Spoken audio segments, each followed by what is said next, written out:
Buenas noches. En primer lugar, queremos agradecer a la directora de Nuevo Inicio, Ana Franco, la posibilidad que nos da esta noche de conocer un poco al Padre Manjón y sobre todo su obra, la que es el Ave María. Como veis, vamos a intervenir 3 personas.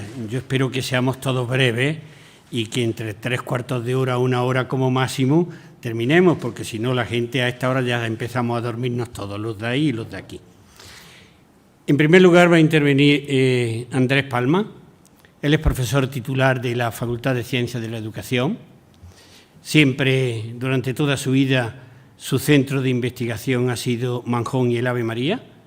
La tesis doctoral, que es el primer trabajo de investigación serio que hacemos los profesores en la universidad, fue justamente también sobre este tema.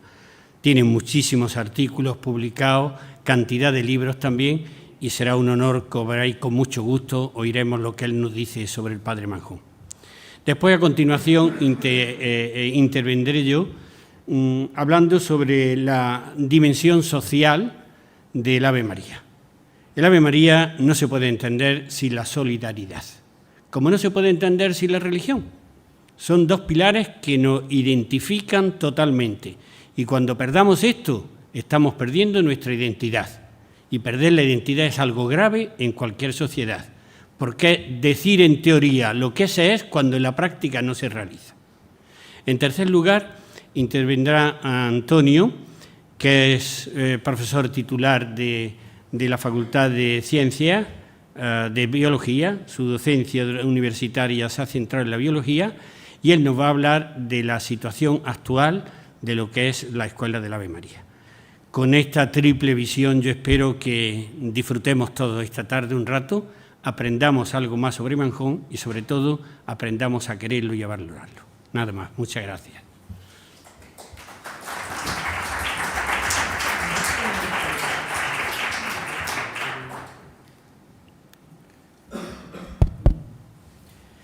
Pues buenas noches y muchas gracias por la presencia en este acto, que para mí es especialmente emotivo, porque concita muchas emociones diversas.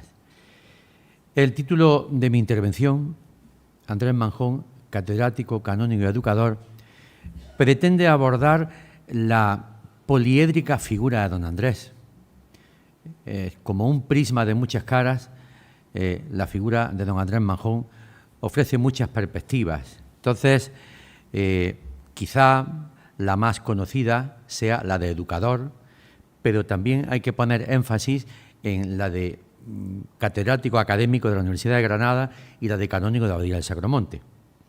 En ese sentido, en este centenario en el que se están haciendo muchas actividades, muchas iniciativas de todo tipo, realmente yo estoy sorprendido. A mí me ha tocado coordinar la comisión del centenario en la que han participado la universidad, la fundación de las escuelas de la Ave María, el ayuntamiento de la ciudad.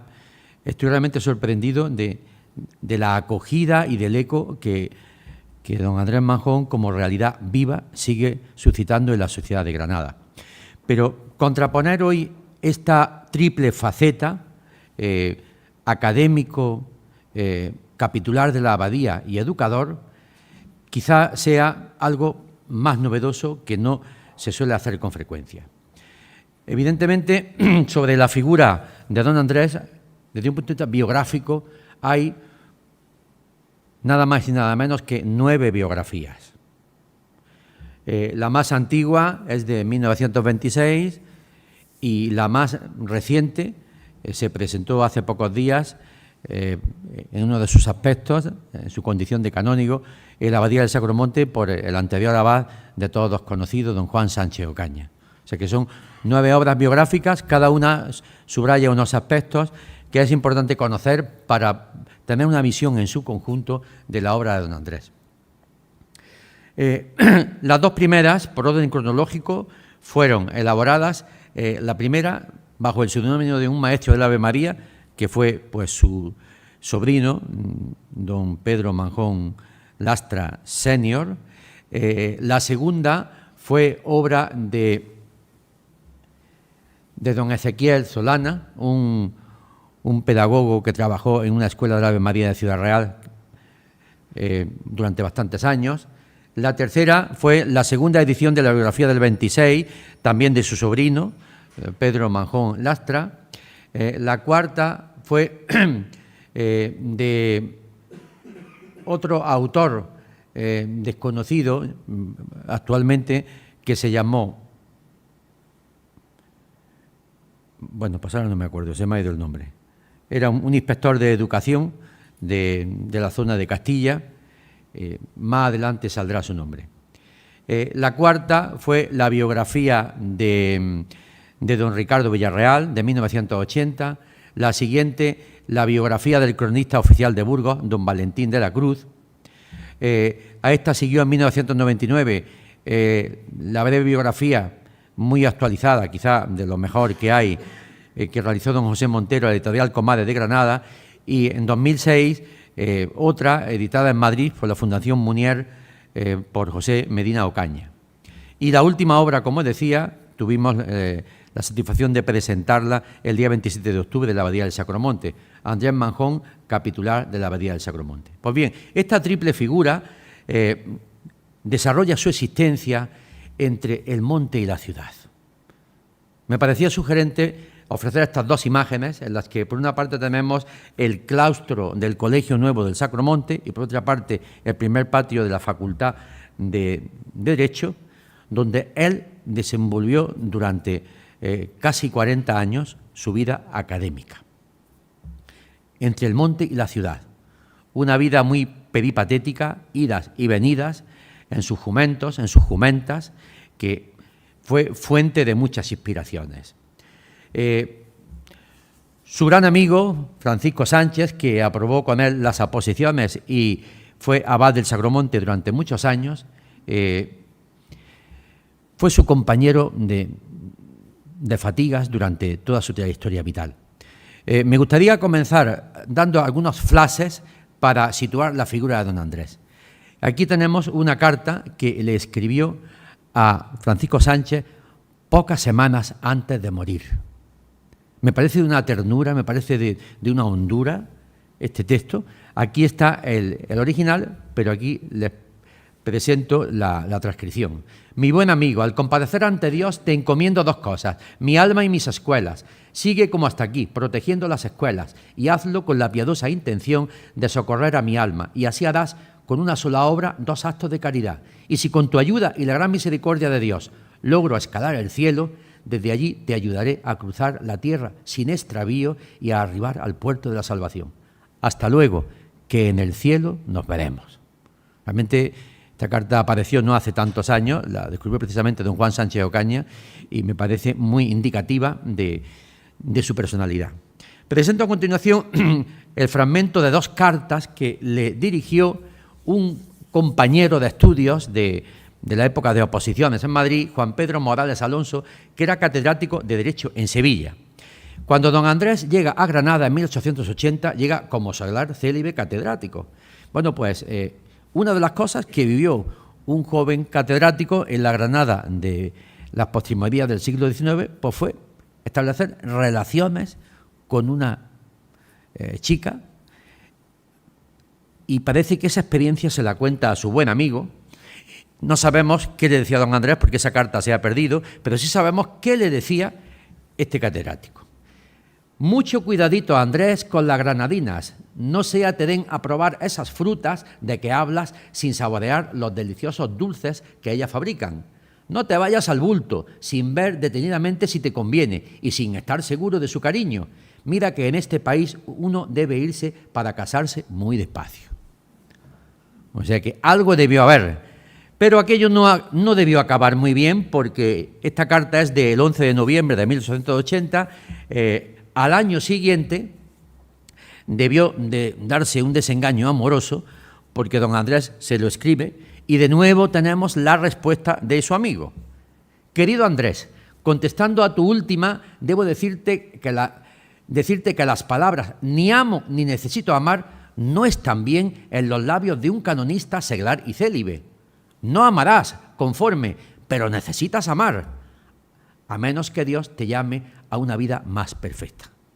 Bueno, estas 3 cartas creo que revelan la intimidad de la figura que hoy es sujeto de nuestra atención. El epistolario, que está compuesto por casi 1000 cartas y que es un proyecto poder publicarlo, pues realmente revela la intimidad de don Andrés junto con el diario. Con lo cual, sirva un poco de introducción estas ideas. Y para acabar, me gustaría presentar un texto de don Antonio Montero Moreno, arzobispo de Mérida-Badajoz, que siendo joven escribió pues en la revista Magisterio Ave Mariano, precisamente, allá por los años 40 y tantos, no recuerdo ahora mismo, creo que fue en el 49, un articulito que llamó así, Manjón jinete del espíritu. Y utilizaba la alegoría que se ha reproducido en el programa de difusión de esta conferencia, en el que más o menos venía a decir que las grandes figuras, los que han creado, han ido a caballo, utilizando la expresión del dinamismo del jinete que avanza y hace síntesis de muchas realidades. Y acaba simplemente con esta expresión. Abajo las soluciones unilaterales y separatistas. Llegó la hora de fundir a Sancho y a Don Quijote. Por tanto, en don Andrés tenemos a Sancho y a Don Quijote, junto con otros grandes jinetes que en ese texto él aborda. Bien, pues simplemente por hacer un pequeño recorrido biográfico, voy a poner unas cuantas imágenes para que nos situemos en su figura, en su evolución, en el tiempo. La primera fotografía con 17 años, de su época de estudiante en Valladolid, la segunda del 69, de su época de universitario también en Valladolid, la siguiente cuando acaba el doctorado en Valladolid, del 74, marcha a Madrid de oposiciones, y la de la muceta roja con el traje académico es la que se hace cuando aprueba la oposición de catedrático y marcha a Santiago de Compostela. Con lo cual, le encontramos ya en Granada, primero como catedrático en el año 80 y 6 años después como sacerdote en la Abadía del Sacromonte. Aquí me gustaría hacer una precisión terminológica, porque las fuentes históricas y la documentación que se puede consultar se refiere a don Andrés siempre como don Andrés Manjón, porque era un sacerdote diocesano, no era un religioso. Lo de padre Manjón vino a raíz de la publicación en 1946 de las obras completas, que aparecían así, padre Manjón, pero a los sacerdotes diocesanos nunca se les ha llamado padre, en la tradición. No me consta, y aquí tenemos al señor abad del Sacromonte, que a ningún canónigo del Sacromonte se le llame padre de manera oficial, capitular, canónigo, don, etcétera, etcétera. Entonces, esa precisión me gusta hacerla, al igual que también me gusta hacer otra precisión. Don Andrés no es pedagogo, porque no estudió pedagogía. Más que hablar de pedagogía manjoniana, de don Andrés pedagogo, habría que hablar de don Andrés y su pensamiento didáctico y educativo. Entonces son precisiones terminológicas que yo creo que hacen justicia a su figura. Pues bien, la distancia de estas dos fotografías es de 6 años y aparece un Manjón joven en plenitud de sus facultades. Hay un vídeo que no sé si podemos verlo, pero simplemente los primeros minutos no tiene sonido este vídeo. Fue una grabación que unos turistas norteamericanos hicieron en 1922 en Granada y casualmente, después de tomar unas escenas en alguna de las cuevas del Sacromonte, enfoca la salida de los niños de la escuela de Casa Madre, la Cuesta del Chapiz, y hay un momento cuando salen todos los niños en el que hace un plano de la Cuesta del Chapiz y aparece la figura de don Andrés entre los niños. Esto ha sido un descubrimiento que hemos hecho en las vísperas del centenario porque no había ninguna imagen en movimiento de don Andrés. Aunque ya se difundió esto en la prensa, concretamente en el diario El Independiente, el periodista Gabriel Pozo hizo una referencia a esta película, se conserva en la Universidad de Carolina del Sur, se pidieron los permisos correspondientes y ahí en el centro verán una figura con sotana y con sombrero, moviéndose entre los niños. Ese es don Andrés. Realmente es muy emotivo, pues porque supuso un hallazgo valioso, creo que con ocasión de los 100 años de su muerte. Es muy emotivo. Bien, el vídeo sigue con otras temáticas, pero el objetivo de esta conferencia era profundizar en el pensamiento y proyecto educativo de don Andrés. Esa era un poco la idea. Esto era, si me permiten, la ambientación previa. Pues en ese proyecto educativo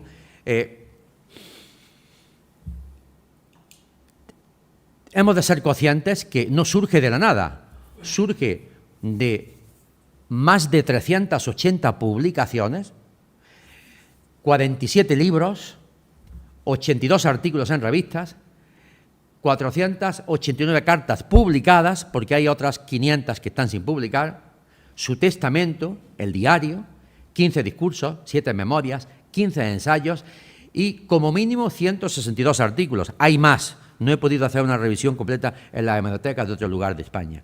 La publicación que presentábamos en la Abadía, que la ha editado la Universidad de Granada, recoge una reseña de todo lo publicado sobre don Andrés y de don Andrés. De don Andrés hay 389 publicaciones, como acabo de decir, y sobre don Andrés hay casi 5.000.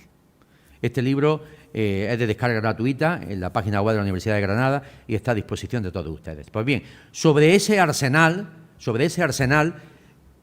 se puede construir su proyecto educativo. Evidentemente, él no construyó un proyecto educativo de la manera sistemática que yo lo voy a hacer, porque él fue un hombre que iba al día y en ese sentido voy a intentar sintetizar lo que él no sintetizó. Voy a desarrollar teóricamente 8 puntos, pero me voy a quedar en 7. Los ecos del proyecto, la ubicación teórica, cuáles son sus claves interpretativas, qué líneas de acción se derivan del mismo, qué actualidad tiene ese proyecto, qué aporta hoy día al concepto de escuela. Haré un breve apunte sobre la educación en valores, por no alargarme, y alguna reflexión sobre el futuro.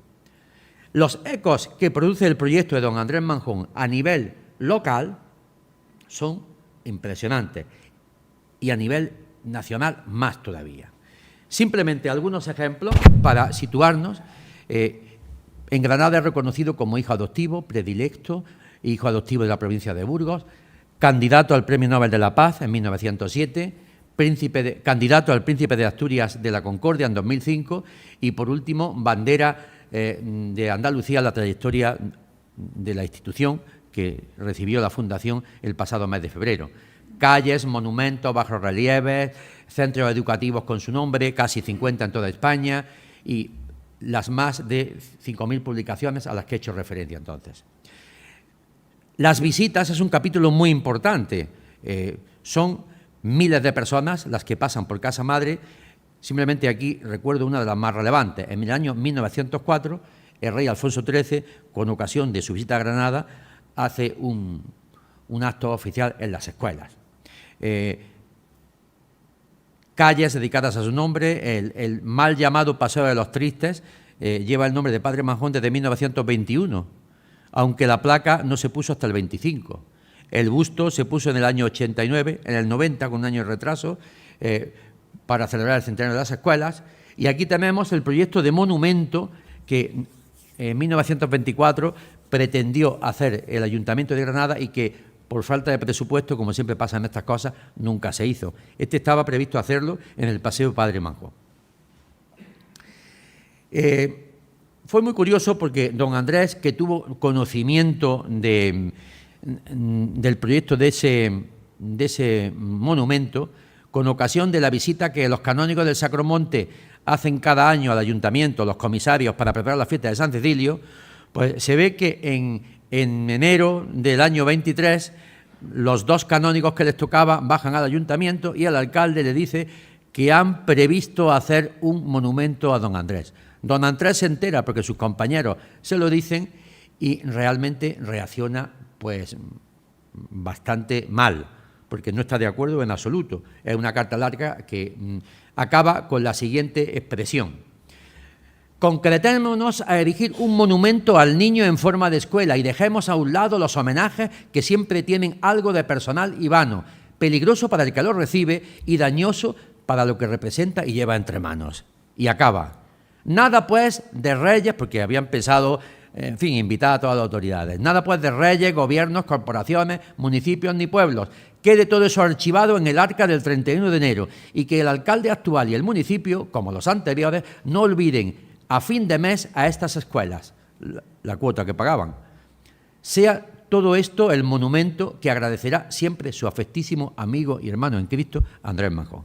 Creo que esto nos da un perfil de lo que era don Andrés. Pues bien, esos ecos duran hasta nuestros días, así que tienen una imagen el homenaje popular que se le brindó por iniciativa del Ayuntamiento el pasado 31 de diciembre, en el que pues una multitud de escolares de los centros de Ave María y de otros lugares llenaron aquel paseo en un acto muy emotivo.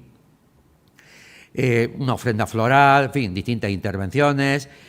Otro gran momento de homenaje, de eco del proyecto de don Andrés, la carrera solidaria que cada año tiene lugar y que concita la presencia de varios miles de corredores.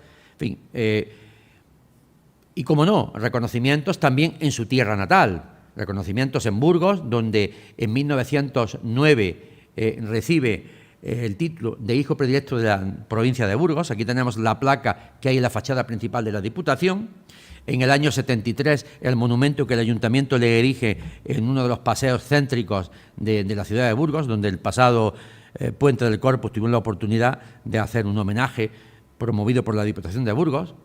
El reconocimiento que en el acto de pleno, en el Salón de Pleno de Diputación, se le hizo en el año 1923. El homenaje en forma de pintura que el Colegio Público Padre Manjón de Burgos dedicó a don Andrés con motivo de nuestra visita en junio pasado, obra del pintor Sergio Rodrigo Andrade. El busto que se le dedica en su pueblo natal, junto a la iglesia, y esto fue en el año 73, en el cincuentenario, y con motivo del centenario el Ayuntamiento ha añadido esta placa que tuvimos la fortuna de inaugurar el pasado 9 o 10 de junio. Todo esto tuvo su inicio con la inauguración del centenario en el Paraninfo de la Universidad, en la Facultad de Derecho, en el que todas las autoridades de la ciudad, civiles, eclesiásticas, religiosas, creo que fue uno de los primeros actos que don José María, o el primer acto que tuvo ya como arzobispo ya presente en Granada. Bueno, pues en ese acto una de las cosas que se hicieron fue colocar en el zaguán de la facultad esta placa en honor a su nombre que descubrió la rectora, el arzobispo, el alcalde y las personas que asistieron, por supuesto el presidente de la fundación. Otro reconocimiento más íntimo y menos conocido es el bajorrelieve de Carlos Cristóbal, que sus alumnos y la facultad le dedicaron en el aula donde él impartió clase durante muchísimos años, en 1918. Si alguien conoce la Facultad de Derecho, se llama Seminario Andrés Manjón, y bueno, pues existe esta obra de arte que realmente fue el homenaje que la facultad le hace a don Andrés cuando se jubila. Aquí tenemos otro busto que actualmente está en la exposición del Hospital Real, del autor Roldán de la Prata, que lo pagaron los antiguos alumnos en el año 31, del que se hizo una réplica para el año 89, que es la que figura en el Paseo del Padre Manjón y en los distintos colegios. Y hay otro detalle curioso.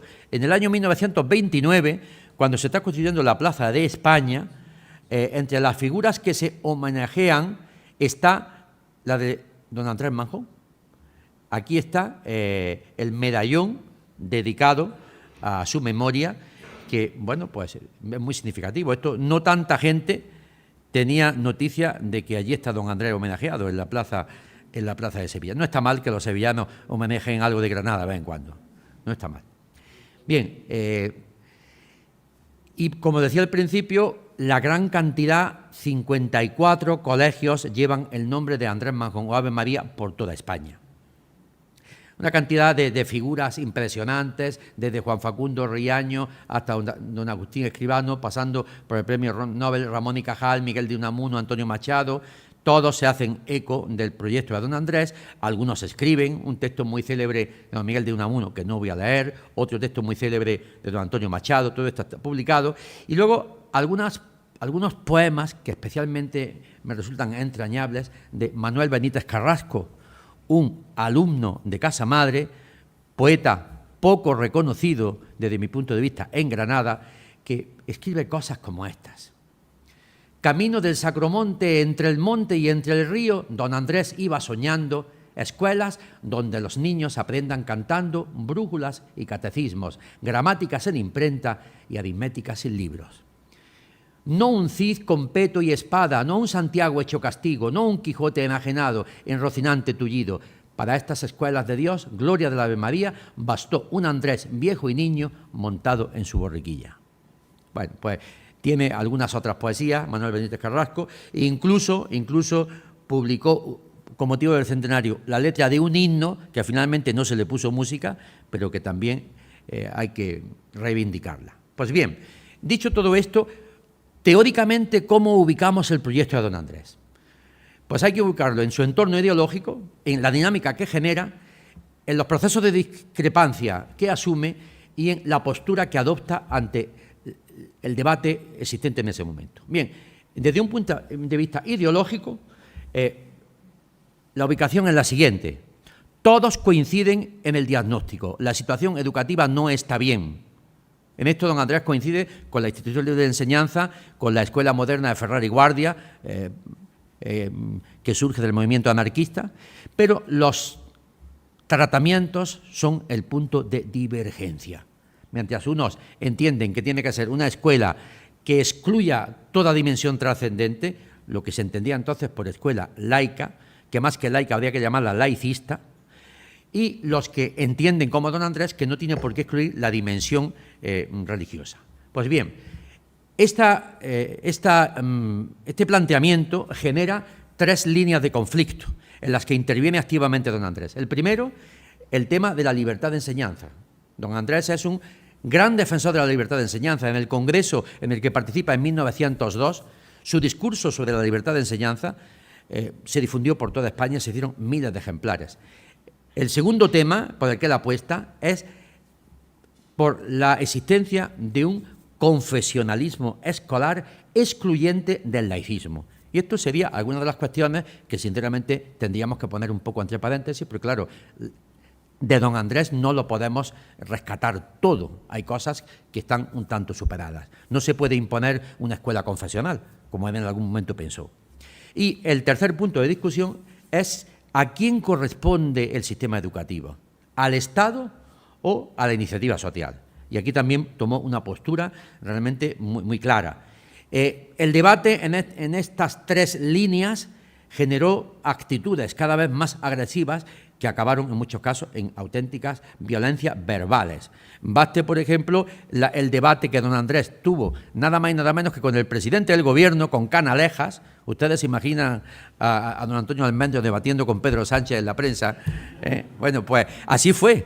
Se escribían y se respondían. Don José Montero publicó esta serie de artículos en la que, bueno, pues le puso este título: don Andrés Manjón, aguerrido defensor de la libertad de enseñanza. Bueno, lo tenía claro don Andrés. Hay tres procesos que se propugnan y con los que don Andrés discrepa. El primero es la desclericalización, o sea, evitar que la Iglesia institucional esté presente en la enseñanza. La famosa ley del candado de Romanones pues, fue fruto de todo esto. Segunda, la desteologización, que la dimensión trascendente no esté de forma práctica en el currículum. La funcionalización, convertir a los docentes en funcionarios del Estado, pagados por el Estado, donde la dimensión vocacional es menos relevante. Él se posicionó frente a estas tres líneas de trabajo y de discusión. Concretamente, él adopta una defensa de la tradición católica frente al laicismo regeneracionista, apuesta por la libertad de enseñanza frente al monopolio estatal, descalifica al Estado hablando del Estado solidocente, tiene una serie de discursos muy interesantes, que no es el caso de analizar aquí, pero que están publicados, y responde también de forma muy contundente contra la agresión a las instituciones de la Iglesia que se comienzan a dar.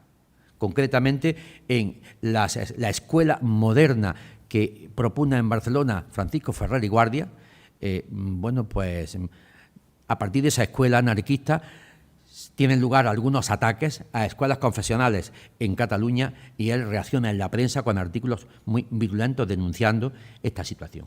Y por último, se opone desde un punto de vista político muy conservador a la existencia de escuelas laicas, como esta y algunas otras.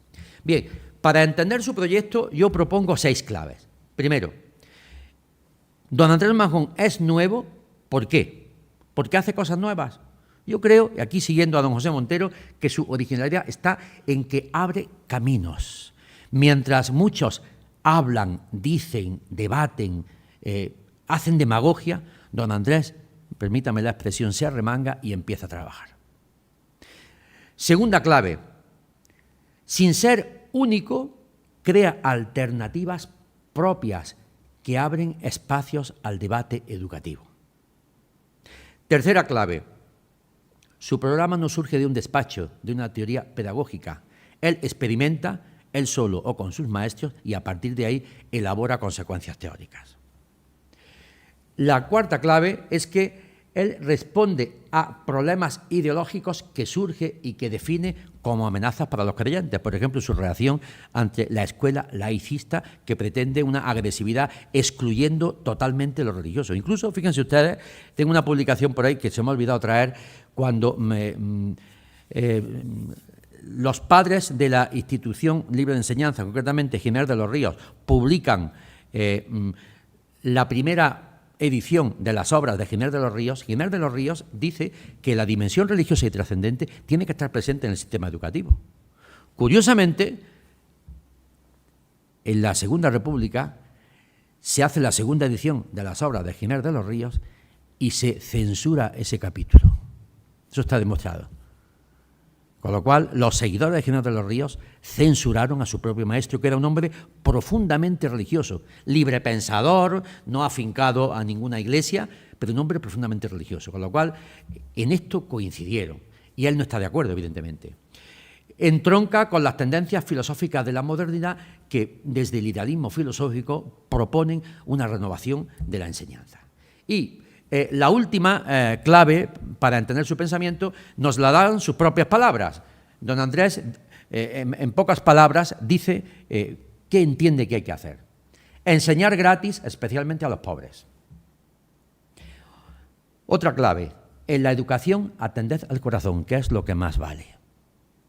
Cuando se inauguró la exposición del Hospital Real, mi intervención puso el énfasis en que don Andrés Manjón no fue simplemente un filántropo, fue alguien que desde el imperativo del amor cristiano, la primera carta de San Juan, si no amas a tu hermano a quien ves, ¿cómo vas a amar a tu hermano a quien no ves?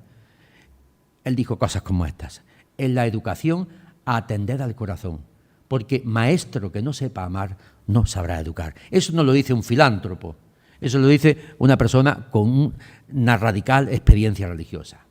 Y al final, bueno, pues la frase famosa que tantas veces él recicló en sus obras, de que el pensamiento final de estas escuelas es educar enseñando. Justamente así se ha definido la exposición que hemos diseñado en el Hospital Real: educar enseñando. Bien, dichas sus claves, ¿de dónde sale todo esto? Fundamentalmente sale de un libro, de un texto que él denomina Mi capital en ideas, que es el discurso inaugural que pronuncia la universidad en 1897. Pues en ese discurso, que fue bastante polémico y que se llamó así, cuando tenga que cortar me decís porque yo tengo aquí materia, él habló de una educación que tenía que, precisamente en este Paraninfo, en ese mismo lugar que usamos el día de la inauguración, pronunció un discurso en el que dice que la educación tiene que tener 14 cualidades. Una integral, comenzar desde la cuna, gradual, progresiva, tradicional e histórica, orgánica y armónica, no limitada a la instrucción, que exija atención sostenida, activa por parte del discípulo y del maestro, sensible o estética, ético-moral, formar caracteres, religiosa, libre, artística y manual. No voy a entrar en el análisis de esto porque ya está publicado, pero simplemente aquí encuadra teóricamente lo que él llama su capital en ideas. Pues bien, a partir de ahí elabora un concepto de educación. Él entiende que la educación es un arma tan potente que bien manejada puede cambiar sociedades y personas. Y en esto creyó y en esto trabajó. Y para eso puso en marcha recursos didácticos muy variados. Primero, el protagonismo de los niños, métodos intuitivos, activos, enseñanza al aire libre con la naturaleza, juego, música, arte, coeducación, entendiendo por educación, coeducación, una de las acepciones del diccionario que no siempre se utiliza. La coeducación también significa obra de cooperación de todos los que intervienen en el acto educativo, maestros, maestras, familia, padres, iglesias.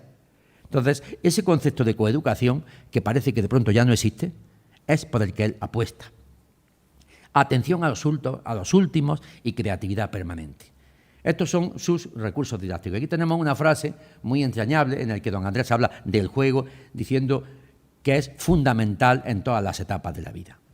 Bien, a partir de ahí yo entiendo que se derivan para la aplicación práctica, porque aquí de lo que se trata es de que veamos qué actualidad tiene este proyecto, no de que hagamos arqueología del pasado para nuestro momento histórico. Pues bien, don Andrés denuncia todo intento monopolizador del Estado sobre la educación. Yo creo que más actualidad no cabe. Segunda línea, lucha contra el laicismo como un mal objetivo. Una cosa es la laicidad, o como dijo el gran universitario que fue Benedicto XVI, una sana laicidad de respeto a la pluralidad, y otra cosa es la imposición. Pues eso se llama laicismo. Y don Andrés, esto también lo tenía muy claro. Don Andrés tiene una actitud muy crítica ante los sectores eclesiales agitadores que no hacen nada. Hay una anécdota muy simpática en la que él discrepa con una congregación religiosa que en ese momento llega a Granada, van a visitarlo, pero parece ser que a las religiosas no les gustó lo que vieron, ni a don Andrés le gustó las religiosas. Dice, han venido unas señoras de Francia, y ahí lo dejo. Una actitud crítica ante ciertas prácticas de enseñanza de algunos centros confesionales.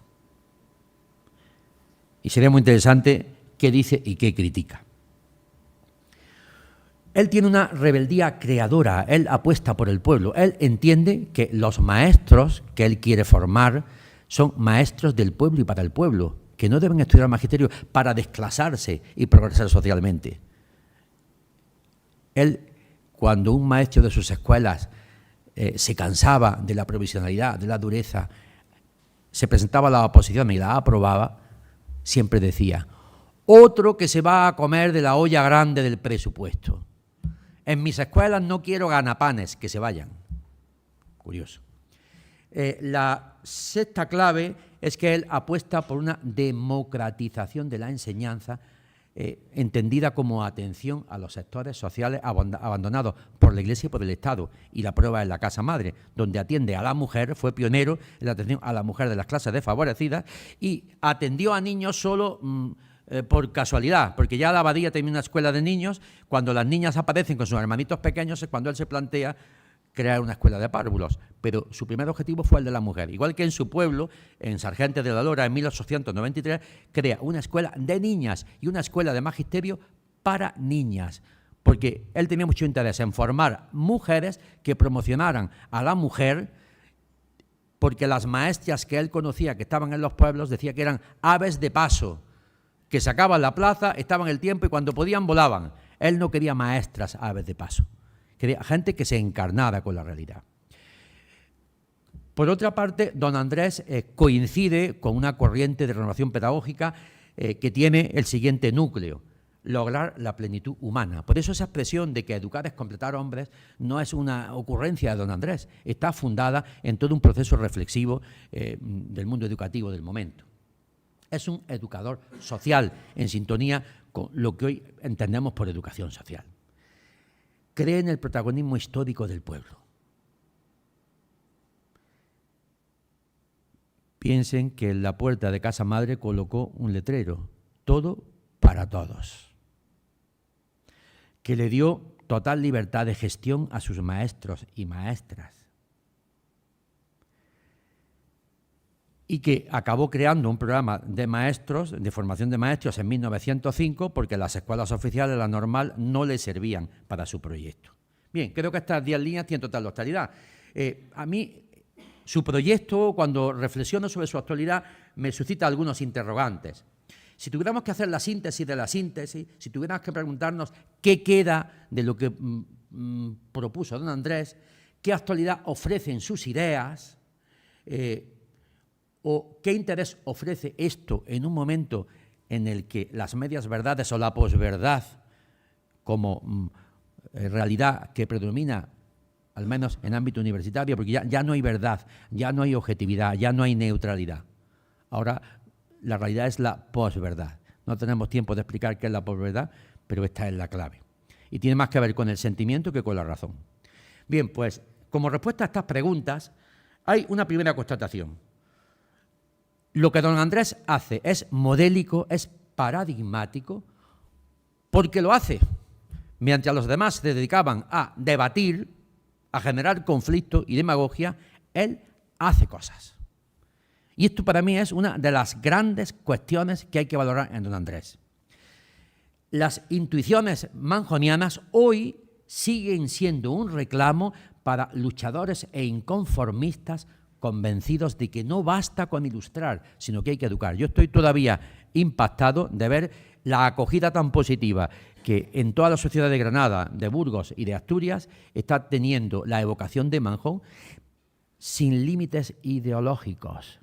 Gente de izquierdas, de derechas, y esto realmente corrobora esta tesis que yo planteo. Pues bien, otra pregunta que me hago: ¿hasta qué punto don Andrés Manjón es una realidad hipotecada? Que lo fue.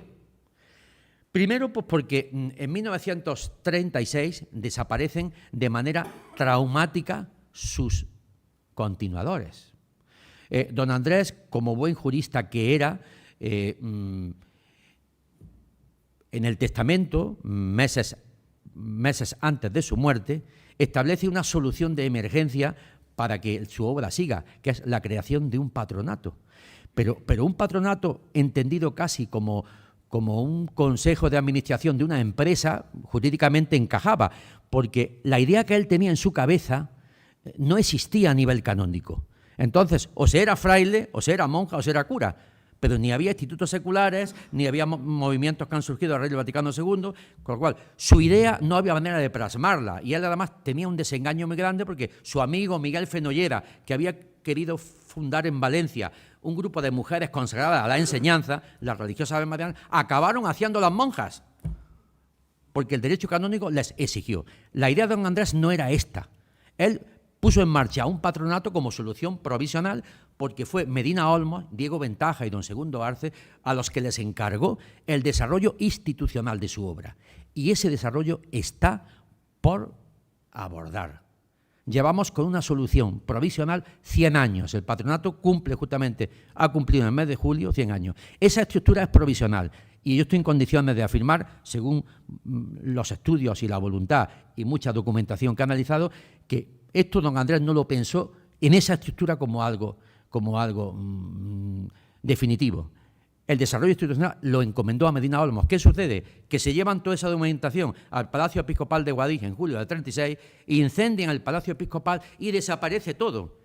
Y ahora mismo nos quedamos sin fuentes que puedan apoyar estas cuestiones. Pero en cualquier caso, en un momento, a mí no cabe la menor duda, en un momento en el que la Iglesia está en un camino sinodal, en un camino de participación, don Andrés tendría un concepto sinodal del Ave María en el que una comunidad educativa integrada por casi 4.000 personas pudiera ser dirigida, gobernada y gestionada con una mayor representatividad de lo que realmente constituye su comunidad educativa. De hecho, don Andrés da de alta en 1903 en el gobierno civil la Sociedad del Ave María. Pero la documentación de la Sociedad del Ave María ardió en julio del 36. Don José Jiménez Fajardo, secretario del cardenal Parrado, que también conoció estas cosas todavía por testigos que estaban vivos, puso en marcha otra experiencia que también llamó Sociedad General del Ave María e intentó desarrollarla y buscó como ayudantes a algunos seminaristas jóvenes, entre ellos a don José Montero Vives, pero también fracasó porque él muere con 37 años. Entonces, el desarrollo institucional queda truncado por la desaparición traumática de sus continuadores. Y esto es una realidad y yo creo que esto es un reto que tienen los responsables de esta institución. No podemos seguir manteniendo una estructura que ya tiene 100 años exactamente igual que cuando don Andrés la fundó. Esto requiere una actualización. Y creo que uno de los frutos del centenario sería actualizar desde una actitud sinodal, de una actitud, pues hay una imagen muy clara. En la Constitución Lumen Gentium se habla de la familia como iglesia doméstica. Pues yo me atrevería a proponer que el Ave María debe ser una iglesia doméstica, que tenga sus espacios sinodales de participación y de gobierno. Y esto es muy importante. El primer patronato fue integrado por personas de la total confianza de don Andrés, que conocían su obra, que habían colaborado con él. Por tanto, esto tiene que estar gobernado por personas que conozcan y que estén profundamente comprometidas con su proyecto. Esto es fundamental. Y si no, vamos por otros caminos. La nueva situación política y social, esta es la primera hipoteca. La segunda hipoteca, en 1939, al desaparecer las cabezas pensantes, si me permiten, solamente queda don Pedro Manjón Lastra. Y el pobre hizo lo que pudo, porque entre otras cosas tardó casi un año en enterarse que habían matado a los otros, que aparecieron muertos y quemados en el barranco del Chisme, en la afuera de Almería, en la carretera de Tabernas.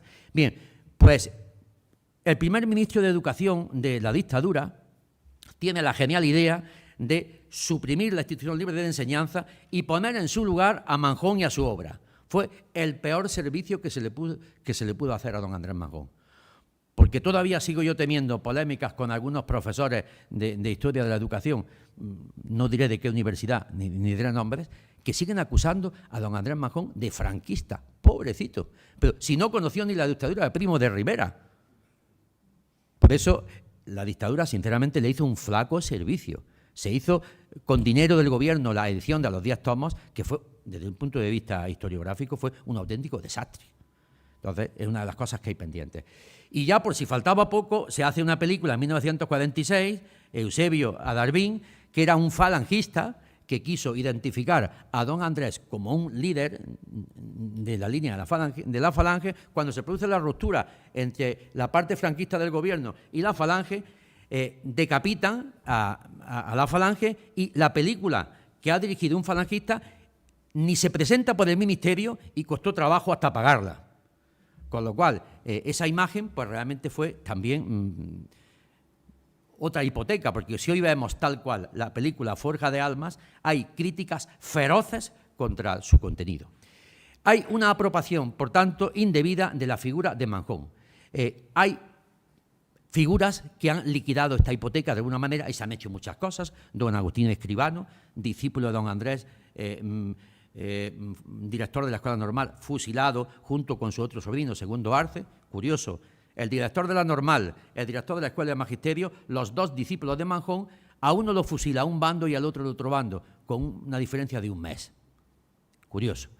La figura de Segundo Arce, la figura de don José Montero, de Jiménez Fajardo, en fin, todo lo que supuso la aportación de don José Montero en la transición política. En ese sentido, creo que las 5 líneas de actualidad que podemos plantear como superación de la hipoteca son las siguientes. El pensamiento, el proyecto educativo de don Andrés plantea la necesidad de respetar la libertad de alumnos, docentes y familias.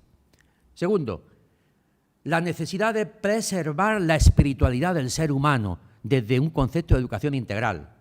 El cultivo de la inteligencia y la voluntad como condición de la libertad personal. El derecho a conocer la verdad y a querer el bien y practicarla. Y fíjense ustedes, si en una sociedad en la que dicen muchos pensadores que no existe la verdad, ¿cómo puede sonar este planteamiento? Y por último, respeto a la valoración de los derechos de cuantos ayudan a los demás a ser personas y a educar. Apuesta por sus educadores, a los que le da total protagonismo. Y al debate público, ¿en qué consiste su aportación? Pues a la necesidad de continuar enseñando, de educar enseñando y de enseñar educando, la necesidad de luchar por una auténtica libertad de enseñanza, que siempre es el tema recurrente en todas las campañas políticas, el derecho de los padres y de las madres a educar a sus hijos. ¿De quién son los hijos? ¿Recuerdan ustedes el debate que se presentó no hace tanto tiempo? Pues él aboga por el derecho de sus padres y de sus madres a educarles, la subsidiariedad del Estado como ámbito, como garantía de las libertades fundamentales, y esta es otra cuestión, porque ofrece total actualidad. Últimamente los discursos que oímos son todo lo contrario. Lo no público es lo subsidiario del Estado. La universalidad de la educación. Don Andrés trabaja desde infantil hasta escuela de adultos, escuela de magisterio. Y un compromiso práctico con la escuela. Dejémonos de teorías y vamos a trabajar. Y finalmente, la contribución a la escuela, y con esto voy a ir terminando, yo la concreto en 10 aspectos. Primero, el proyecto de don Andrés propone una escuela inclusiva y no excluyente. Una escuela abierta a la dimensión trascendente de la persona. Una escuela integradora de la formación ético-moral. Una escuela sensible a las necesidades de los más desfavorecidos. Una escuela que sea germen democrático y no demagógico.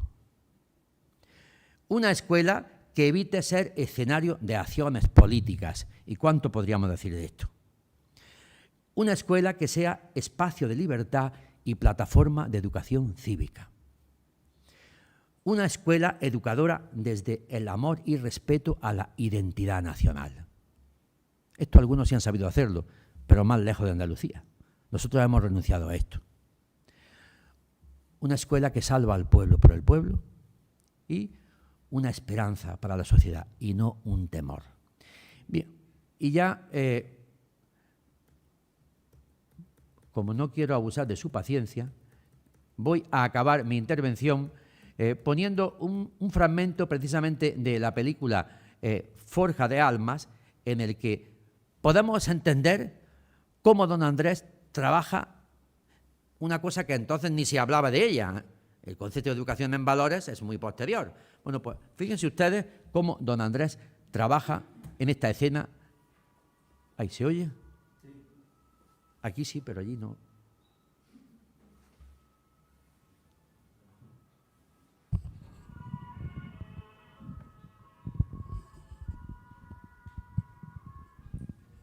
Bueno.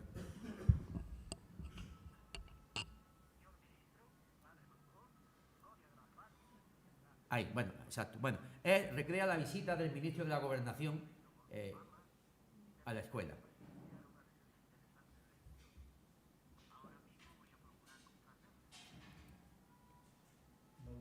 A ver, volumen.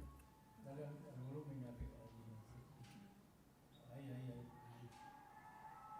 Señor ministro, padre doctor, gloria de la paz y de la cristiandad, humilde servidor de Dios y nada más, he venido a visitarle atraído por su fama y me gustaría presenciar una de sus interesantes lecciones. Ahora mismo voy a procurar complacerles.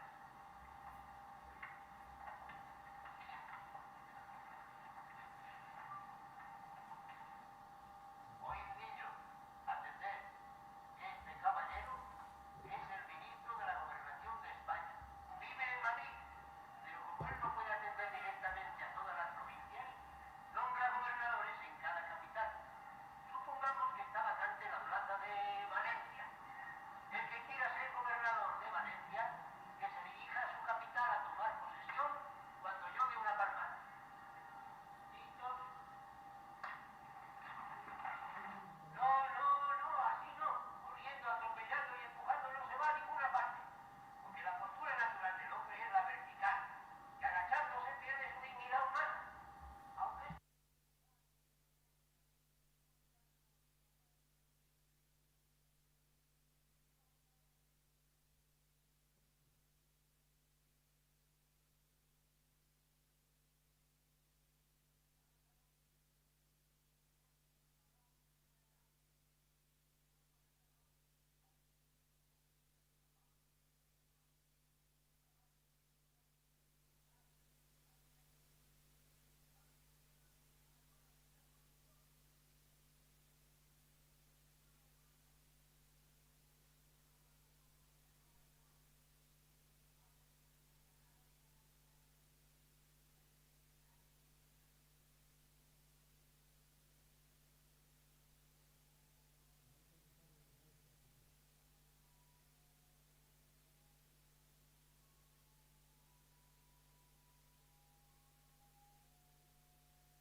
Yo simplemente, puesto que tenemos aquí a Reinaldo, y esta película siempre me recuerda a su madre.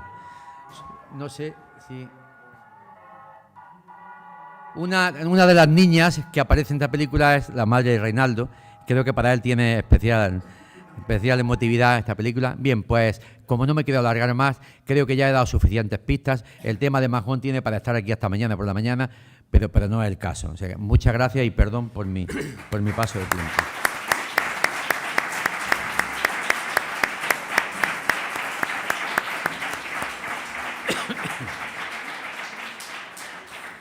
Muchas gracias, Andrés, por tu excelente exposición, ¿eh? Hemos aprendido y, sobre todo, hemos gozado oyendo tus palabras, ¿eh? Siguiendo el orden, a continuación, yo voy a exponer una breve pincelada sobre el valor de la solidaridad en la Escuela del Ave María. Y, a continuación, el presidente del patronato dará unas pinceladas, ¿verdad?, sobre la realidad actual de las escuelas.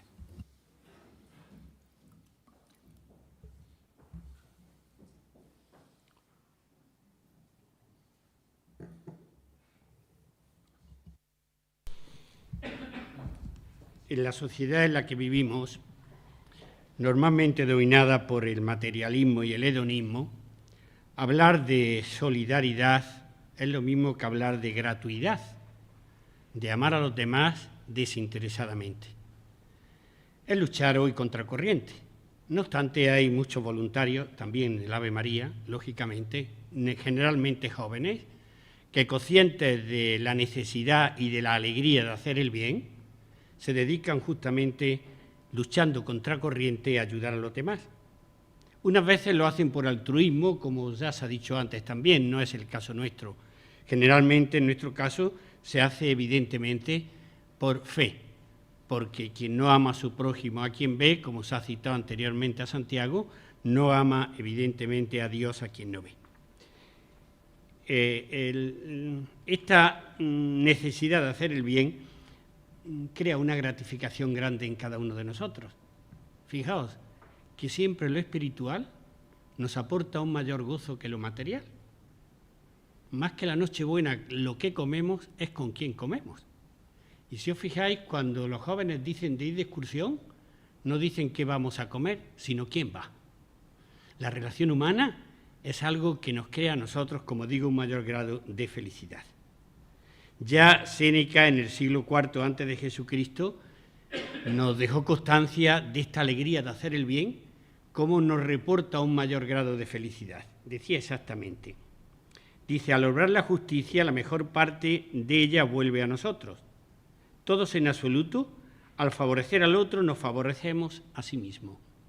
Rousseau, en su famoso libro del Emilio, decía también, el primer premio de la justicia es sentir que la practicamos. Y el libro de los Hechos de los Apóstoles, que tantas veces recordamos, mayor felicidad es dar que recibir. ¿Cómo nacieron las escuelas del Ave María? Pues lógicamente nacieron, como ya se ha dicho, por una necesidad de atender al prójimo, no por filantropismo, lógicamente, sino por fe. Os voy a leer exactamente, más que con mis palabras, lo que Manjón escribió aludiendo a este origen de las escuelas del Ave María. Dice, mas he aquí que un día que bajaba sobre mi burra blanca para la universidad y montado siempre en el borrico de mi fijo pensamiento, oí sorprendido canturrear la doctrina cristiana en una cueva que caía en el camino y me dio un salto el corazón. Descendí de la burra, trepé por las veredas y hallé en una cueva una mujer pequeña y vulgar rodeada de 10 chiquillas, algunas de las cuales eran gitanas. Entonces me avergoncé de no haber hecho yo siquiera lo que aquella pobre mujer salida del hospicio estaba haciendo, porque es de advertir que la maestra amiga, así la llamaban los ilustrados vecinos, era una exhospitalaria con 3 hijos, 2 varones y una hembra, y sin medios conocidos para vivir. Me puse al habla con ella, la invité a que subiera con las niñas a misa de la abadía del Sacro Monte, le obtuvo una comida del colegio y corrí a pagarle la prueba. Esto sucedió, lógicamente, en el año 1888. ¿Qué hizo Manjón? Compró un Carmen, la casa madre es testigo de todo esto, evidentemente. Compró un Carmen. El 1 de octubre de 1889, el mes de Rosario, se inauguró la primera escuela. El primer día asistieron, nos dice, 14 alumnos, al mes 70, a los 3 meses 120 y al año más de 200. Él nos habla de la gran riqueza que supone la belleza del Sacro Monte, donde están ubicadas las escuelas, porque es educar al aire libre, es educar en el juego y justamente es la pedagogía, como anteriormente se ha apuntado. Lo fundamental y el valor supremo, evidentemente, es la riqueza de la educación. Y la educación justamente para los más pobres y los más necesitados. Educar siempre es evidentemente un gran valor, pero si esa educación se realiza con los más pobres y los más necesitados, adquiere un doble valor. Os cito simplemente 3 textos que Manjón escribió hablando sobre la educación. Redimir y salvar a los individuos, familias y pueblos de la ignorancia y del atraso, de la inmoralidad y de la degradación, de la enfermedad y del hambre, ¿dónde hay cosa más importante? ¿En qué podríamos emplearnos mejor el tiempo, la salud y el talento? Las ideas paren virtudes. El crimen es hijo de la ignorancia. Donde se abre una escuela se cierra un presidio. hagamos hombres ilustres y tendremos hombres honrados. La educación es la palanca casi omnipotente, capaz de hacer milagros constantes. Bien manejada, es susceptible de dar un vuelco no solo a los individuos, sino también a los pueblos. Hoy, siguiendo o recordando la parábola del Evangelio de un grano de mostaza, aquello que empezó con unas escuelas pequeñitas, hoy se ha extendido y se ha multiplicado como ese grande árbol frondoso del cual nos hablará el presidente. La Iglesia reconoció este valor de Manjón, declarándolo venerable en el 24 de noviembre del 2020. El Papa, siguiendo un proceso que es bastante largo, lógicamente, porque se estudian todas las obras de Manjón, luego los teólogos le ponen algunas pegas, si ven que no está de acuerdo con la doctrina de la Iglesia, luego esa comisión pasa evidentemente a los cardenales y ya cuando los cardenales dan la aprobación pasa al Papa. Y el Papa entonces, cuando lo declara venerable, que como sabéis es el primer paso para la santidad, después vendría el ser beato y por último el ser santo. ¿Qué hacemos ahora? Siguiendo estas ideas de Manjón, el Fondo Solidario. El Fondo Solidario que quiso Andrés Manjón que todos los alumnos, al margen de su situación económica, disfrutaran de una educación digna. Y para ello lo fundamental es el alimento. Cuando se tiene hambre, como decía, es como le voy a enseñar el catecismo ni a leer y a escribir. Si tienen hambre, primero voy a darle de comer y luego después podré darle educación. Entonces se creó este Fondo Solidario en el año 2012 con una gran crisis que entonces existía. ¿Qué hace este Fondo Solidario? Pues siguiendo las ideas de Manjón, proporcionar a los niños del Ave María aquellos que no tienen. Y a veces no solo a los alumnos, sino también a las familias. Tenemos dos colegios que yo digo que son los dos colegios más manjonianos, que es el de la Quinta, Vistilla, donde la Junta quita la tutela a esos padres, fijaos cómo serán, y los mete internos allí. En una de las visitas que yo hice llegan 3 alumnos y me dicen, mire usted, ¿por qué no podemos quedarnos aquí los fines de semana? Ni siquiera los fines de semana querían irse con su familia. Eso es ser manjoniano, por supuesto. Y Esparraguera, allí en Motril, si conocen aquello, muy similar también. Un asentamiento ahí al lado donde justamente gitanos, gente marginada, gente sin trabajo, gente ilegal, van allí más para comer que para educarse. Eso es lo que realmente creo que actualmente agradaría fundamentalmente a Manjón. ¿Qué hace el Fondo Solidario? Pues intentar recabar fondos durante todo el año para justamente cubrir estas necesidades. Todos los meses nos reunimos y cada colegio presenta una serie de necesidades previamente estudiadas y justificadas y entonces se va repartiendo el dinero para cubrir las necesidades fundamentalmente de los alumnos, pero como digo también a veces de los padres. Organizamos una cena solidaria todos los años, la carrera solidaria, que de eso todo el mundo conoce porque se moviliza media Granada, conciertos, rifas, ahora para Navidad, calendarios, incluso una cuenta tenemos abierta de los amigos del Ave María, donde personas a veces mensualmente, trimestralmente, anualmente, ingresan también unos dineros para, dar salida a estas situaciones de pobreza. 3 hechos fundamentales dieron origen a este nacimiento del Fondo Solidario. Una primera, para, como ya decía Manjón, acoger a los niños que no tienen medios para educarse. Fijaos qué palabras más interesantes también de Manjón, hablando de esta necesidad material. Sin mesa, sin sueño y recreo, no hay cerebro. Lo primero es comer, lo segundo dormir, lo tercero jugar y lo cuarto estudiar. Mientras digieres, no estudies. Mientras estudies, no comas. Tras el trabajo, el descanso. Tras el descanso, el trabajo. Sin mesa, sueño y recreo, no hay cerebro. Y si de ellos se abusa, mucho menos todavía. Las enseñanzas, como todos sabemos, actualmente son gratuitas, pero sin embargo hay muchas necesidades o mucho, material escolar, mucha serie de actividades que se necesitan una colaboración económica. ¿En qué se emplea el dinero que recogemos, como digo, mensualmente en el Ave María? Para cubrir las necesidades. Primero, material escolar, para que algunos alumnos tengan los recursos justamente para ese material fungible.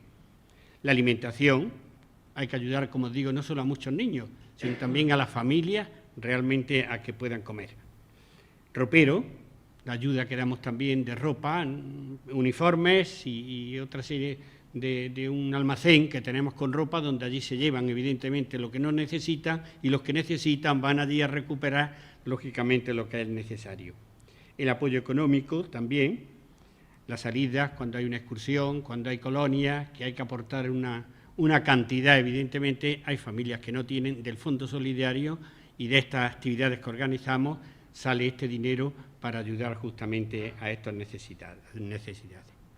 En conclusión, y para terminar simplemente a modo que lo hacían los escolásticos de tesis, os voy a deciros lo siguiente. Primero, hacer el bien a los demás proporciona una alegría y satisfacción interior nada comparable con la recompensa material. Segundo, este valor de la gratuidad es difícil de entender en una sociedad materialista en el que tener es la medida del ser. Y sin embargo, lo verdaderamente humano en nuestra vida es gratuito. El amor, la amistad, la familia, los hijos, la vida. Tercero, la atención a los más pobres y necesitados fue el origen de las escuelas del Ave María y también debe ser y es en la actualidad. Cuarto, la heroicidad del Padre Manjón fue reconocida oficialmente por el Papa Francisco, declarándolo venerable al constatar que vivió de modo heroico las virtudes evangélicas. Y por último, para llevar a cabo la asistencia de los alumnos y familias más necesitadas, se creó el Fondo Solidario, con el lema Corazón y Compromiso, que es altamente significativo. Todos estamos en el mismo barco, o todos nos salvamos o todos nos condenamos. Nada más, muchas gracias.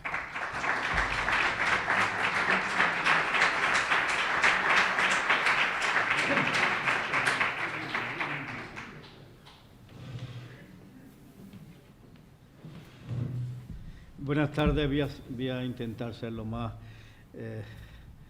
explícito y breve posible. Pues no quiero abusar de su amabilidad y de su paciencia, pero como se me ha encomendado, pues voy a hacer unas breves palabras en tono reflexivo sobre la institucionalidad, la institución del Ave María y de su presencia hoy en la sociedad granadina. Pues bien, me uno a las felicitaciones y a los agradecimientos de mis dos anteriores comparecientes, pero agradezco particularmente a doña Ana Franco Quintanilla, directora del Centro Cultural Nuevo Inicio, y al Arzobispado de Granada, el haber tenido a bien celebrar esta conferencia con el título de Semblanzas don Andrés Manjón y enmarcada en el primer centenario del fallecimiento. Quiere recordar y homenajear al fundador de la Escuela del Ave María y de su seminario de maestros. Pues bien, tal como indica el protocolo de este acto, tomo la palabra y lo hago en representación de toda la comunidad educativa del Ave María, de su patronato, de su profesorado, de sus alumnos y de su personal de administración y servicio. Estas palabras de carácter institucional que ya me ha introducido don Enrique, las voy a hacer de una forma muy gustosa porque son una forma de comunicar y extender lo que es la institución pues, a todos vosotros que sois representantes de esta sociedad. Pues bien, a estas palabras, como habéis podido tener presente, le han precedido la intervención que para mí siempre es relevante del profesor don Andrés Palma y, por supuesto, también la intervención de don Enrique Gervilla, a los cuales quiero hacer mención y agradecimiento. El profesor Palma, al que agradezco personalmente su pronta y siempre amable disposición a impartir esta conferencia sobre la vida y obra del fundador de la Escuela del Ave María, pues su elección como conferenciante, como ponente principal de este acto, no puede ser más acertada, pues no en vano puede ser considerado, como ya se ha anunciado en la actualidad, como el mayor conocedor de la vida de Manjón y de sus escuelas, consideración que viene avalada por sus múltiples publicaciones e investigaciones. Igualmente, resaltar la importancia y excelente intervención de don Enrique Gervilla, sacerdote, catedrático de universidad y patrono de la Fundación, que mediante su intervención ha puesto de manifiesto la importante labor social que lleva a cabo la institución, siguiendo el legado de don Andrés Manjón y de sus más lúcidos continuadores, en donde la preocupación que le obsesionaba a don Andrés era la de educar al pobre, y para ello fundó su escuela, su seminario de maestros y un sistema educativo en donde el campo, los espacios, la luz, la vegetación y los patios son los escenarios donde se desarrolla la acción escolar. Como también se ha mencionado, desde el 1 de diciembre de 2022, en que las autoridades locales, rectora de la universidad, decano de la Facultad de Derecho, alcalde, arzobispo, etcétera, pues abrieron la celebración del centenario de la muerte del catedrático y canónigo burgalés Andrés Manjón y Manjón. La ciudad se ha inundado de actos que han reavivado la memoria y la actualidad de su figura y de su proyecto. Los diversos eventos académicos, culturales, educativos y solidarios que han jalonado el centenario serán clausurados el próximo 2 de diciembre en la Catedral. Pues estos eventos, que han sido múltiples, y serán recogidos en la revista Actitud Avemariana, que dará cuenta detallada de cada uno de estos eventos. Toda la comunidad educativa avemariana, con sus patronos y patronas a la cabeza, el valioso concurso de los antiguos alumnos y el indispensable apoyo de la universidad, el específico de la Facultad de Ciencias de la Educación, el Ayuntamiento de Granada y la Alcaldía del Sacro Monte, han hecho posible que lo que al principio parecía difícil y complejo. También no puedo dejar de mencionar esta tarde la colaboración del Ayuntamiento de Motril, Albolote, Castrillón de Asturias, Sargente de la Dolora, Burgos, con sus instituciones burgalesas, Diputación, Universidad de Burgos, Archidiócesis, Asociación Manjoniana de Burgos, indudablemente la Fundación Manjón de Palencia, al igual que la obra social del Padre Manjón de Granada y el de la Junta de Andalucía, que, como ya se ha mencionado, otorgó el pasado mes de febrero la bandera en reconocimiento de la especial trayectoria de la Fundación Avemariana. De igual manera, se ha contado con el apoyo de la Archidiócesis de Granada, del Patronato de las Escuelas del Ave María de Málaga y la religiosa Ave María de Valencia, siendo muy de agradecer la reiterada presencia y aliento del actual arzobispo, don José María Gil Tamayo. Llegado este momento de esta intervención, es importante explicitar los datos institucionales de la Fundación Escuelas del Ave María que a mí se me han encomendado esta tarde. El Ave María es una fundación católica, independiente del Estado y de la jerarquía, en cuyos colegios se imparten todos los niveles educativos, desde infantil, primaria, secundaria, bachillerato, formación profesional en sus diversas modalidades y educación especial. Pero se hace con especial atención a los desfavorecidos y la voluntad de responder a las necesidades socioeducativas de los más vulnerables, en continuidad con su compromiso histórico, cifrado en la máxima de que educar es instruir y mucho más es enseñar a pensar, querer, sentir y vivir. A lo largo de la vida de Manjón se abrieron unas 400 escuelas por todo el mundo. Fundó además el Seminario de Maestros el 12 de octubre de 1905 para formar los futuros maestros de las escuelas de la Ave María. Recordemos la frase de Manjón al respecto, que nos decía: no hay escuela sin maestro. Hoy, en la importante red de centros de la Ave María, distribuidos por Granada y provincia, así como otras entidades vinculadas a la Ave María, aunque independientes, como la Escuela de la Ave María de Málaga, Colegio del Padre Manjón de Granada, la obra social del Padre Manjón, la Congregación de Religiosa Avemariana de Valencia, entre otras, cientos de trabajadores, gestores, maestros y profesores se afanan en su trabajo y en su formación continua, conscientes de lo que más importante en el Ave María son sus jóvenes, a los que hay que preparar con el rigor imprescindible para afrontar los desafíos de una sociedad sometida a unos cambios acelerados y atenderlos sin distinción de credo y origen. Esto es muy importante. Además, desde más de 130 años, las escuelas del Ave María han sido un referente en la vida educativa, social y política de Granada. Una institución que, concebida por el burgalés Andrés Manjón como espacio transformador del contexto socioeconómico más deprimido de la ciudad, ha evolucionado a lo largo del tiempo, aunque sin perder su esencia, para continuar siendo uno de los referentes de la enseñanza y formación de Andalucía. Sus centros, como todos sabemos, fueron surgiendo en zonas desfavorecidas de Granada y provincia, donde la posterior evolución urbana alteró el nivel socioeconómico de la población cercana a esto. Actualmente nuestras escuelas ya no son aquellas escuelas con puertas y ventanas incapaces de evitar aquellos fríos que obligaban a los alumnos a no desprenderse de su ropa de abrigo. Ahora tenemos buenos centros y que queremos seguir mejorando. Hoy día, además de dotar a los centros de buenas condiciones estructurales, que así esa es nuestra intención, hay que también dar respuesta a los nuevos retos pedagógicos, como son el bilingüismo, el plurilingüismo, el manejo de la informática, de la robótica y de las más avanzadas ofertas educativas que son garantía de la empleabilidad para nuestros alumnos. Y todo esto sin olvidar quiénes somos.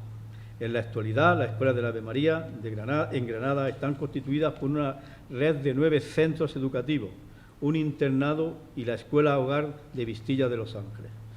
La institución avemariana está integrada en el presente curso 2023-24 por un colectivo de 4.008 personas, distribuido en 3.608 estudiantes y 400 trabajadores, de los cuales 340 son docentes, 32 trabajadores de administración y servicios y 28 educadores de atención educativa complementaria. Todos ellos educan a niños y niñas de todos los niveles educativos, a excepción del universitario, como ya se ha mencionado. Podemos afirmar que la Escuela del Ave María, atendiendo al número total de sus miembros, representa la segunda institución docente y educativa de Granada y provincia después de la universidad.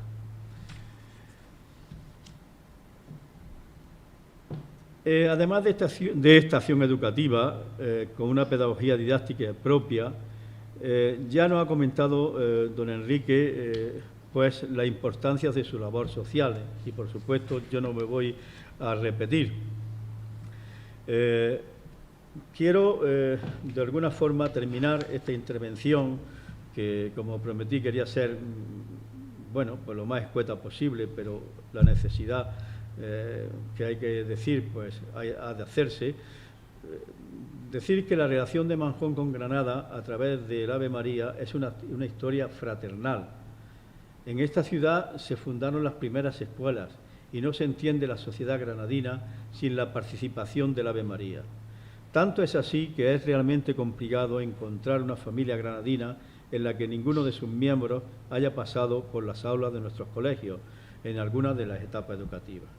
Y con la oportunidad que me da este acto, y para terminar, como os decía, invito a la sociedad granadina y a sus instituciones más representativas y a todos los presentes a reflexionar sobre la contribución de la persona y obra de Manjón a esta sociedad desde donde se irradió a toda España y a numerosos países hispanoamericanos y en donde hoy su legado está muy presente.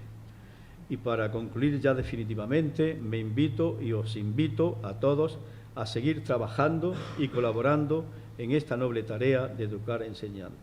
Esto es todo y muchas gracias por vuestra atención.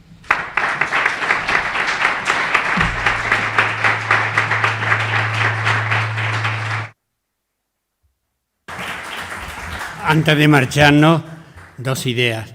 Los libros que tenéis ahí de Manjón y sobre Manjón la encontraréis en cualquier librería religiosa. Vamos a llevar ejemplares por si queréis adquirirlos. Y sobre todo el día 2, sábado, a las 11 de la mañana, tenemos la clausura en la catedral, presidida por el señor arzobispo. Estáis invitados no solo vosotros, vuestros familiares, amigos, vecinos, conocidos, a todos los que queráis. Nada más y muchas gracias.